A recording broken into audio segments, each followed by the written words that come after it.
I had just started my shift as a pizza delivery driver, and my first order of the night was to an apartment building on the outskirts of town. The directions were clear, so I parked my car and made my way to the specified apartment on the 3rd floor. When I knocked on the door, a chill ran down my spine. I couldn't explain it, but something about the hallway felt eerie. A young woman answered the door and paid for her pizza, thanking me with a nervous smile. As I turned to leave, she suddenly grabbed my arm. "Please, can you stay for a moment?" she pleaded. "I think my apartment is haunted." Curiosity got the better of me, so I agreed.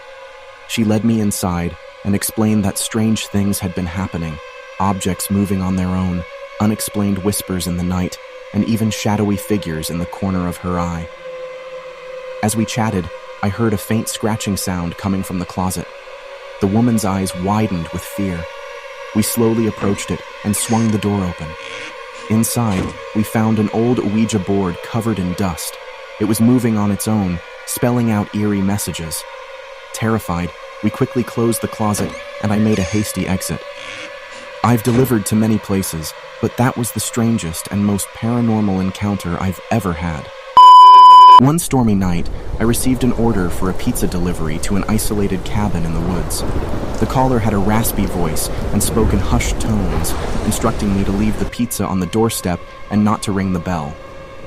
It was an odd request, but I followed it. As I placed the pizza on the porch and turned to leave, I heard a voice whisper, "Thank you." Startled, I looked around but saw no one. I shrugged it off, thinking the wind must have played tricks on my ears. When I returned to my car, I noticed a tip had been left on the porch. It was an old, tarnished coin from the 1800s. Curiosity piqued, I rang the bell this time. An elderly woman answered. Her eyes filled with tears as she explained that her husband had passed away years ago. She said he loved pizza, and every year on the anniversary of his death, she ordered his favorite meal and left a tip in his memory.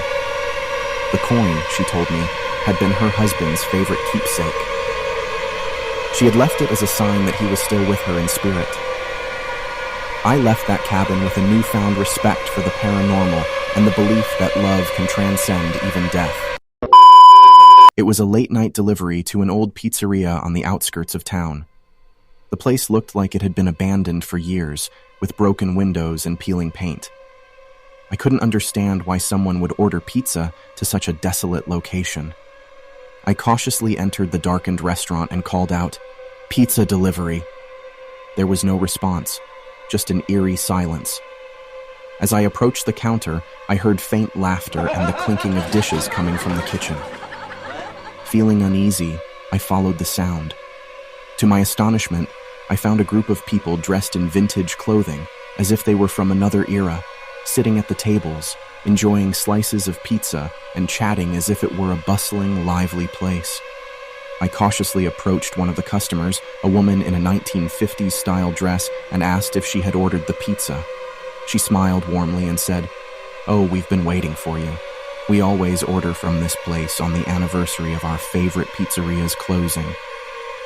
I realized then that I had stumbled upon a gathering of spirits who had once frequented the pizzeria in its heyday. They paid for the pizza with old, worn-out bills and thanked me for keeping their tradition alive.